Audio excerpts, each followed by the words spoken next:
Mas você acredita no casamento? Acredito, meu. Acredito, viu? Eu acredito.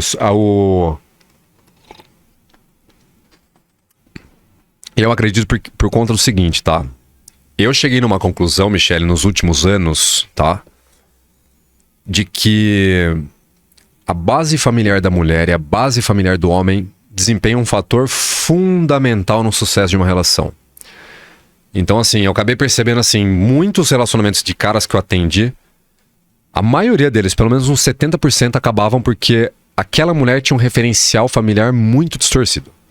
Era o cara que traía a mãe, era o cara que era abusivo com a mãe, o pai no caso, né? Uhum. O pai era abusivo com a mãe, o pai traía a mãe, o pai tinha problema de alcoolismo, o pai sumiu.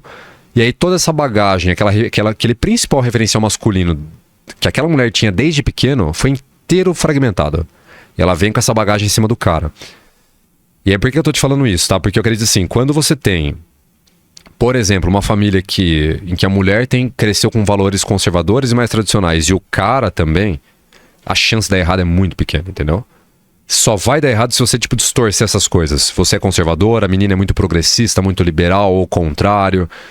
Então, e eu vejo, né, assim como você cresceu numa família, tipo, acho que papéis masculinos e femininos bem delimitados, na minha foi a mesma coisa. Então, assim, meu pai era o cara que acordava às 7 horas da manhã, voltava às 8 horas da noite. Meu pai tinha um cargo de confiança numa multinacional também, né? E ele era um cara que chegava quieto também. Eu era pequeno, não entendia isso daí. Falei, nossa, meu pai é quieto, né? Meu pai não conversa. Eu demorei anos pra entender isso, né? Mas assim, meu pai saía muito cedo pra trabalhar, voltava muito tarde. E minha mãe cuidava, arrebentava na casa inteira, meu. Deixava tudo a casa um brinco, janta feita, coisa pro meu pai, tipo roupa lavada, roupa passada. Minha mãe passava o final de semana inteiro passando roupa dele.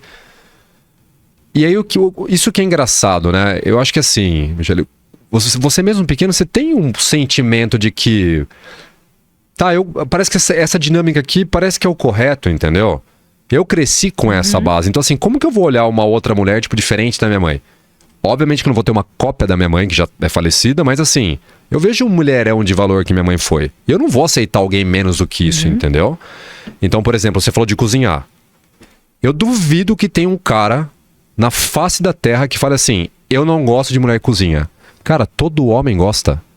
Todo homem gosta, entendeu? E não é pra ser servido, é questão do cuidado, entendeu? Então assim, se eu tiver que trocar a lâmpada aqui, eu sei que você consegue trocar. Mas a minha forma de cuidar de você é eu subir aqui em cima e trocar isso aqui pra você. E uma das formas da mulher cuidar do cara, através da alimentação do cara, entendeu? Veja que é mais profundo, não é colocar comidinha no prato, mas assim, estou cuidando da saúde desse cara. Estou cuidando do bem-estar desse cara. E assim como o cara faz pela mulher, só que numa outra ótica, numa outra atividade, entendeu? Total isso. Então eu acredito muito nisso aí também. Eu vi um comentário acho que foi a Cris Paiva, ela comentou sobre isso, né? Ela falou, imagina a situação que a gente tá no meio de uma viagem e o pneu fura do carro, lógico, né? E o cara tá usando uma camisa e estoura o botão da camisa. O que eu vou dizer pra ele? Não. Eu quero ir lá e trocar o pneu do carro. Cara, é muito mais fácil. Deixa eu tenho uma habilidade natural. Eu vou costurar aqui rapidinho quando você troca o pneu do carro e tá resolvido. E não tem problema nenhum. Isso não é Eu adorei essa analogia que ela fez, cara. Porque eu achava que ela era feminista. Ela é feminista ou não? Não é, né? Não, ela até falou sobre isso. Ela é bem cara de pau, assim. Ela até brincou e falou, mas meu caralho, foda-se, eu vou lá e troco. Exato. E troco não, e é tão engraçado. Você me fez lembrar de uma coisa, Michele, assim, ó. É tão engraçado, tá? É tão bizarro, na verdade, que assim, ó. Vamos usar esse exemplo do botão, tá? Estourou aqui o botão aqui dos meninos aqui, você vai arrumar esse botão, tá? Você vai costurar. Sabe quem vai criticar você por fazer esse trabalho manual? Uma mulher. Uma mulher. Não vai ser um homem. É isso que é o mais bizarro. Nunca vai chegar um homem pra você e falar assim, nossa, Michele, você tá arrumando a camisa do cara? Vai ser uma mulher, cara. É isso que é mais bizarro, entendeu? É isso que me deixa mais desapontado e mais triste. É aquela mulher que, pelo fato dela não fazer, ela quer que outras mulheres também não façam, entendeu? Então assim, por isso que eu não gosto, eu já falei, não gosto de feminista, não gosto mesmo. Eu acho que sororidade é só uma palavra bonita que elas criaram pra poder dizer que se importam com outras mulheres, né? Um outro exemplo, assim, muito prático, né? Cara, por exemplo, assim, se você pegar hoje, tá, Michele, assim, uma mulher que ela fala assim, ó, eu quero cuidar da minha casa e do meu marido. Acabou, meu. Você vai incendiar a internet. Como assim você vai ser submissa a um macho? Já fala macho, né, cara? Que eu já acho bem pejorativo. Macho. Chama de fêmea também, só pra causar na internet. Chama de fêmea. Porque, porra, mano. Então, assim, a própria mulherada, cara, elas não respeitam a liberdade de outras mulheres, entendeu? Foi como eu te falei, né? Por exemplo, assim, pela sua opinião, pela forma que você pensa, é muito mais fácil você tomar ataque de outras mulheres do que de um seguidor meu. De alguém que segue o meu conteúdo ou de outros homens. É isso que chega a ser triste, né? É bem comum mesmo. E aí, uma das coisas que eu queria falando ainda sobre o casamento, até para saber o que você recebe. Você tinha falado de casamento, né? Tá. Porque eu busquei isso, os dados, eu não sei se você viu os últimos dados de divórcio no Brasil. Números absolutos ou relativos? Vamos ver. Em fevereiro desse ano, o IBGE divulgou um recorde de divórcios em 2021, tá? 2021 foram mais de 380 mil pedidos e é um histórico recorde desde 1980 que é registrado. Então são 10 divórcios para cada 30 casamentos até fevereiro desse ano. Um terço praticamente. Isso em 2021. 2021. E contabilizando depois de 2021 até fevereiro desse ano, os dados já estavam de 10 para 24. Tá. E aí, enfim, tinha mais dados, por exemplo, 48%. 10 para 24? É quase um divórcio e um casamento. Isso, quase. Né? Quase metade. Né? E aí, só para você ter uma ideia, 48% tinha menos de 10 anos de casados. E aí 26% era 20 anos ou mais e 24% entre 10 e 19. E aí eu queria saber um pouquinho de você, assim, como é que você recebe essas informações, assim, de divórcio? Tem bastante homens que procuram você porque se divorciou ou não quer se divorciar, porque tem muito a questão do patrimônio. Muito isso. Tem. E aí eu não sei como é que acontece esse manual Red Pill. Cara, ó... Boa pergunta, Mimi. Assim, ó.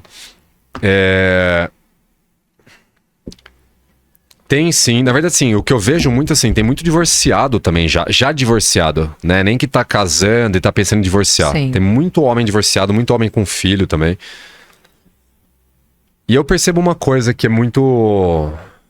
Será que é padrão a palavra que eu vou usar aqui, Michele? Deixa eu pensar aqui. A questão do casamento hoje, o que eu acho que tá... Isso é uma perspectiva pessoal minha, tá? Eu acredito que as pessoas se casam pelos motivos errados. Já começa por aí, entendeu? Tanto homem quanto mulher, né? Então... E assim, cara, queira ou não... Eu vou te falar uma coisa aqui que eu nunca falei em nenhum lugar, tá? Quando você tem alguns... Eu diria assim, alguns princípios morais e éticos seguram a sociedade, queira ou não. Religião segura a sociedade, para não corromper de vez, entendeu? Então vamos supor, tá?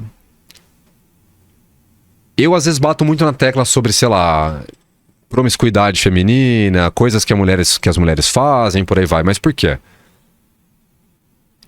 Toda mulher que fosse promíscua demais ou tivesse um filho de cada homem há 30 anos atrás, ia ser mal vista. Entendeu? Então, assim, existe lá um estigma social, existe algumas questões éticas e morais que a sociedade percebe que fazem as pessoas se comportarem.